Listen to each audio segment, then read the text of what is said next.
One of the questions I've been pondering lately is how do you translate medical uses of herbs into magical ones? When I first started doing herbalism, I noticed I could pretty easily get information on the medical uses of plants.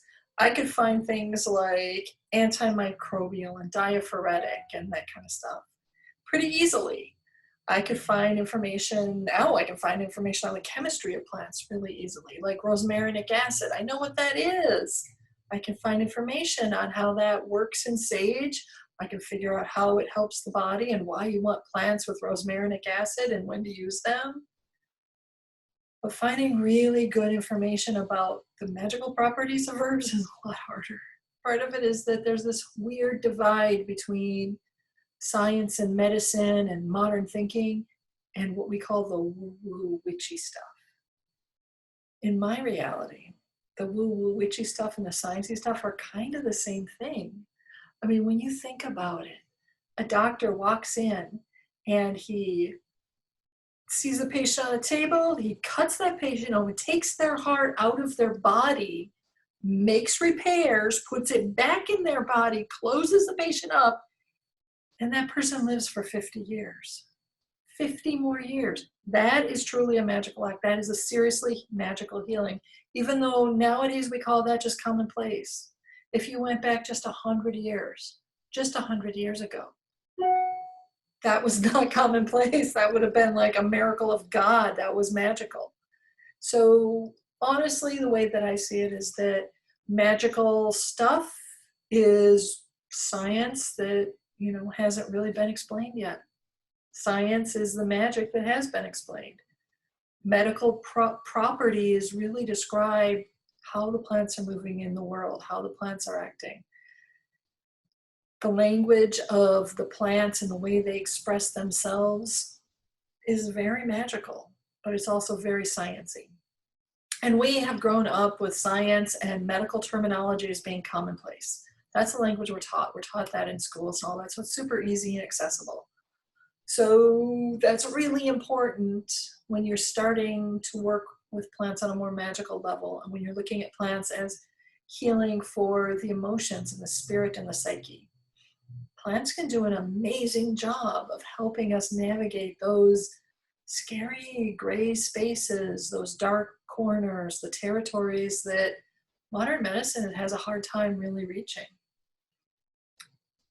And as plant medicine people and herbal nerds, it's important, I think, to figure out how you can translate the magical aspects of a plant into the medical sciencey stuff, particularly if you're talking to someone who really doesn't get the woo-woo and isn't okay with that or is uncomfortable with that language. So for me, learning to translate from chemistry or medical properties, the traditional medical properties into magic makes a lot of sense. So, okay, how do you do that, right?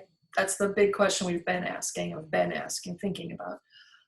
The way that I do that is I take a look at how is the plant acting in the body, and I use my imagination to imagine the body, the human body is like the landscape, or it's the maps, it's like mapping. I map it to whatever the project is. So let's say I've got a creative project that I'm feeling kind of stuck on and it's not moving. I might say, what herbs get things moving? Chili pepper, for instance. Chili pepper does a great job. It's a circulatory herb. It helps to thin the blood slightly and get the blood flowing and moving. So for my project, that might heat things up. If my project's got some cold elements, like it's gotten cold and stuck and I just don't feel the fire anymore, I might pull out the chili pepper and try to bring that into my project in a magical way. Draw on the heat and the fire and the motion that chili pepper brings to the table.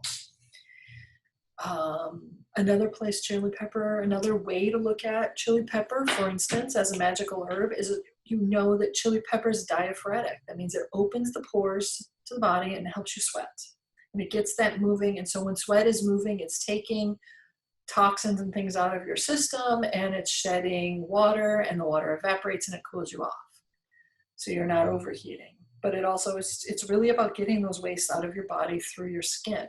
Your skin's the barrier, the outer edge of of between you and everything else, right? Okay, so that's the medical use of chili pepper. Let's say you've got a relationship that you're trying to build and grow, and you've hit a point where you want to get closer, but you can't seem to dissolve the barriers between you. Bring in a little chili pepper. It can heat things up, get things moving, but it can also open the pores to allow you to let go of the old hurts and the old baggage that have caused you to put up such a strong wall. So as you open up those little bits of windows in that wall, the hurt and the pain can flow out and be gone. And that can allow you to get a little closer. So that's the way that I would look at, the medical properties or the medicinal properties of plants as being informative to how they might be able to work for you on an emotional, psychospiritual, or magical, level. So, okay, that's kind of easy to see, right? I mean, those are very easy to relate to. But what about chemistry? I mean, geez, you're talking about little molecules, right? Chemistry works this way too. It's just looking at a super, super, super close version of it. So if I'm thinking about chemistry, what a chemist is really doing is identifying substances and then talking about or mapping how those substances work in the human body, in the case of, biochemistry, or, under a bunch of different conditions with a variety of environmental variables. So that's what a chemist does. A phytochemist is someone who's looking specifically at plant-based substances or plants. So a phytochemist is going to look at how the constituents or the little substances, which are in plant terms constituents, or in herbal terms constituents, how those constituents will move within the plant. What are they doing for the plant? When you take them into the human body, what do they do? How do they work? So we'll talk about rosmarinic acid. Let's take that one. For instance, rosmarinic acid is a constituent or a chemical structure in sage, which was developed by the plant to protect it from bacterial infections. For us humans, when we take sage for, let's say, a sore throat, we can help, if our sore throat is partially sore because of a bacterial infection or bacteria trying to invade, then sage is a really good choice. Rosmarinic acid will help to weaken the bacteria's structures. So what it does is it in any case, in any bacteria, or the ones that it works with, like staph infection, for instance, it will weaken the bacteria so that the bacteria cannot feed on the nutrients or the resources of the environment it's in. So if it's in your throat, it's going to stop you. The rosmarinic acid in sage is going to help weaken the bacteria and prevent it from using your body's resources to feed itself and grow itself in its colony and turn into an infection. So, okay, that starting to make a little sense. What about if you want to apply that to something, right? If you're going to apply that to, let's say you're working on a creative project, and the creative project you're working on is something that you really care deeply about, and you're really struggling with some judgment around it. Maybe it's the inner judges in your mind, or maybe it's somebody outside, a loved one, whatever, partner, whatever, doesn't matter who, but someone else. We're going to right now talk about it being someone else, but it could be the inside judgment also. So let's say you've got someone in your life that's very judgy about whatever your creative project is. They're critiquing and criticizing, and it feels very like you're being attacked. It doesn't feel good, and it's draining you because it makes you feel awful. It makes you shrink. It makes you feel like then you don't have the energy to continue work on the project, and you start to feel really bad. Think of that person, that judge or that critic, as kind of like the bacteria. Plants with rosmarinic acid in them might help you out with weakening that effect from those people. So we're going to take it a little step further. The other thing rosmarinic acid does when it's helping you fight off that staph infection, for instance, or the sore throat, is that while it's making the bacteria a little weaker, it's also welcoming in your white blood cells, which are the, part of your body's ability to defend itself, and saying, hey, I'll weaken this a little for you. You guys take care of it. And your white blood cells in your body actually does the work of getting rid of the infection.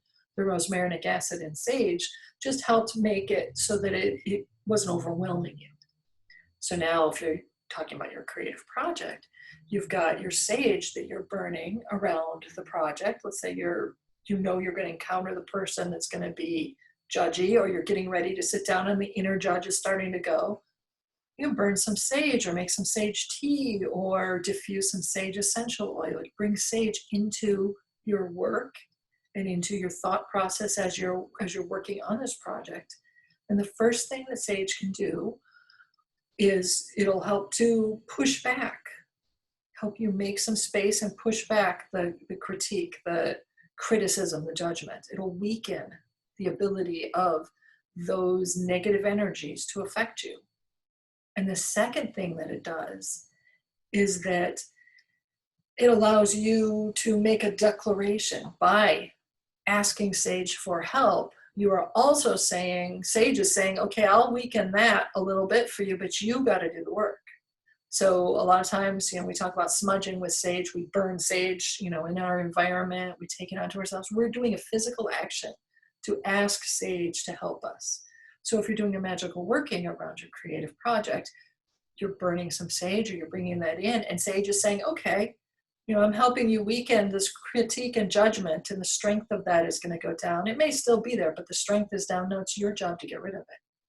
So maybe sage will help you find the courage to tell that critiquing person, back off. This is my project and I don't want to hear from you right now.